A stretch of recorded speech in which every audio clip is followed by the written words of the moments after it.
जी हाँ, नमस्कार दोस्तों, आप सबको फिर से एक बार स्वागत है आपका YouTube channel correct Bhojpuri news में। मैं हूं जीतन कुमार और फाइनली मैं आप सबको बता दूं कि रमेश रेशमिया का एक चैत का एक और बहुत ही ब्लास्ट बहुत ही हाई लेवल का सॉन्ग आ रहा है। जी मैं आप सबको बता दूं कि शिवानी सिंह और रमेश रेशमिया जी का ये आ रहा है सॉन्ग। जी हाँ, तो दोस्तों चैत के स्पेशल सॉन्ग है। जी हाँ मेरे दोस्तों, जो कि बहुत ही हाई लेवल का सॉन्ग है। इसका टाइटल आप लोग थंबल में आगे देखा ही होंगे। तो इसी तरह का वीडियो आप लोग देखना पसंद करते हैं भोजपुरी से रिलेटिव, तो इस वीडियो को ज़्यादा से ज़्यादा शेयर कर दीजिएगा, क्योंकि मैं इसी तरह का वीडियो आप सभी को बीच भोजपुरी से रिलेटिव लाते रहता हूँ।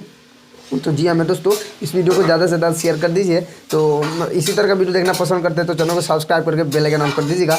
चलिए मैं वीडियो को स्टार्ट करता हूँ। तो जी हाँ मेरे दोस्तों, मैं आप सबको बता दूं कि रमेश रेशमिया और शिवानी सिंह का एक बहुत ही हाई लेवल यानी बहुत ही ज़बरदस्त का सॉन्ग आ रहा है। इस सॉन्ग को लिखे हुए मुनीलाल प्रदुमन जी, शंकर बिहारी जी का म्यूजिक है। जी शंकर बिहारी जी का म्यूजिक है, मुनीलाल प्रदुमन जी सॉन्ग को लिखे हैं, जो कि बहुत ही हाई लेवल का सॉन्ग है। तो आप सबको जानकारी मालूम पता चल गया होगा कि चैत का एक स्पेशल बहुत ही हाई लेवल का सॉन्ग है। Ramesh Reshammiya official YouTube channel के माध्यम से 22 तारीख को सुबह 6:15 पर रिलीज हो रहा है ऑडियो सॉन्ग चैत में करिया हो जाइब। जी इस सॉन्ग का टाइटल रखा गया है चैत में करिया हो जाइब, जो कि बहुत ही ज़बरदस्त का सॉन्ग है। तो आप सबको जानकारी मालूम पता चल गया होगा कि रमेश रेशमिया जी का कौन सा सॉन्ग आ रहा है। तो वीडियो यहीं पे समाप्त करता हूँ। अगर इसी तरह का वीडियो देखना पसंद करते हैं तो चैनल को सब्सक्राइब करके बेल आइकन ऑन कर दीजिएगा। मिलते हैं नेक्स्ट अपडेट के साथ, तब तक बाय बाय, टाटा।